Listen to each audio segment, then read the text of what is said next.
Halo teman-teman, kita berjumpa kembali di Tim Flash Channel. Seperti yang sudah saya sebutkan di episode sebelumnya, bahwa hari ini saya akan lakukan tes run untuk si babi ini ngelawan si banteng. Nah, tapi konteksnya hari ini kita akan coba adu top speed.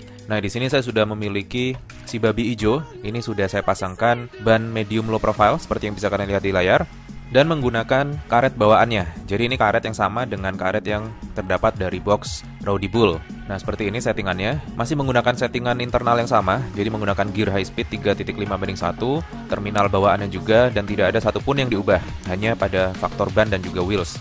Dan kita akan langsung saja lakukan test run pada lintasan NASCAR berikut ini. Jadi lepas ya. 1, 2.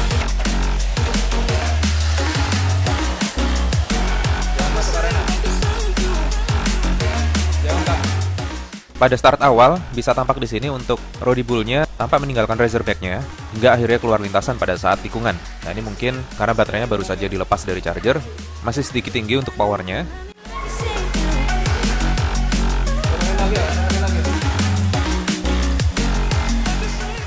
Dan dicoba lagi diturunkan di saat yang sama, tepat saat Razorback-nya melintas di lintasan. Nah, bisa kita lihat di sini bahwa Rowdy Bull-nya awalnya tertinggal, akan tetapi bisa kalian lihat pada slow motion-nya. Tepat sebelum tikungan, Rowdy Bull-nya justru ngegas dan akhirnya dapat melewati Razorback-nya dengan kecepatannya yang lumayan tinggi.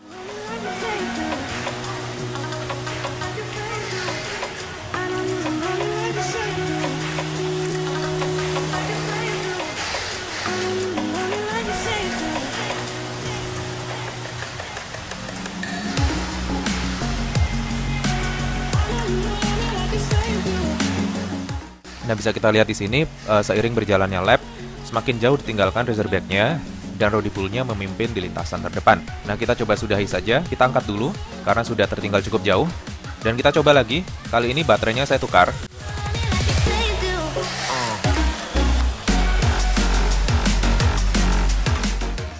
Dan pada start awal, walaupun di sini tidak menggunakan box start ya, tapi kelihatan sekalipun Rowdy Bull-nya tadi juga sempat terlambat startnya, akan tapi masih bisa mengejar. Dan setelah saya tukarkan baterainya pun tidak ada perubahan. Jadi di sini bukan faktor baterai, akan tetapi ada faktor lain dari kitnya ini sendiri, sehingga menyebabkan Rowdy Bull-nya lebih kencang di lintasan dan meninggalkan jauh Razorback di belakang.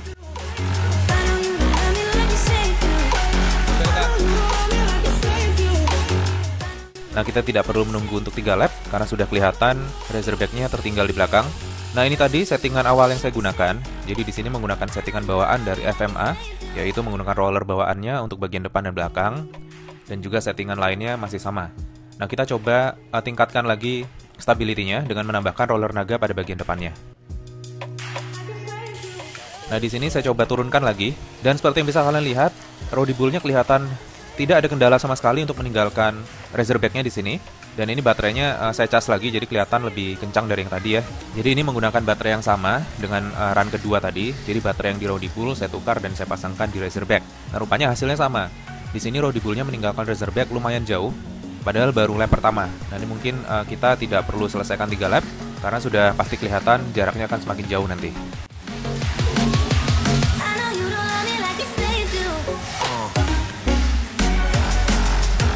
Udah kejauhan ya.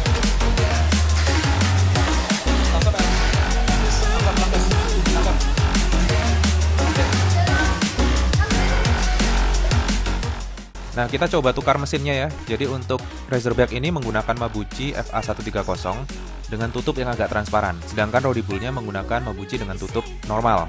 Artinya seperti pada Mabuchi pada umumnya. Nah, di sini saya tukarkan mesinnya. Jadi Mabuchi yang tutup bening saya pasangkan pada Rowdy Bull, sedangkan yang mesin dari Rowdy Bull tadi saya pasangkan pada Razorback.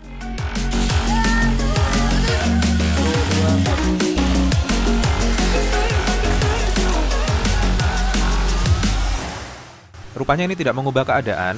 Jadi seperti yang bisa kalian lihat, hasilnya pun tetap sama. Di sini Rowdy Bull tetap memimpin di depan dan Razorback-nya tidak dapat mengejar. Jadi rupanya ini memang bukan faktor mesin juga, walaupun gearnya sama, diameter bannya sama, jenis karetnya juga sama, akan tapi hasilnya sama juga. Jadi Rowdy Bull masih lebih unggul di depan. Nah, kira-kira faktor apa ya yang menyebabkan kedua mobil ini memiliki perbedaan speed? Nah, kita coba lepas bodinya. Apakah faktor body? Nah, setelah saya lepaskan bodinya, untuk start awal ini tidak terlalu jauh jaraknya, artinya jarak Rodibull dan juga Razorback-nya masih bisa terlihat dalam satu frame layar, mungkin sekitar 2 atau 3 strip, lebih baik dibandingkan jika menggunakan bodi tadi pada run awal dan kedua. Akan tapi setelah tikungan kedua dan ketiga, terlihat Rodibull-nya mulai meninggalkan Razorback-nya. Nah, jadi ini mungkin memang ada pengaruh dari bodinya.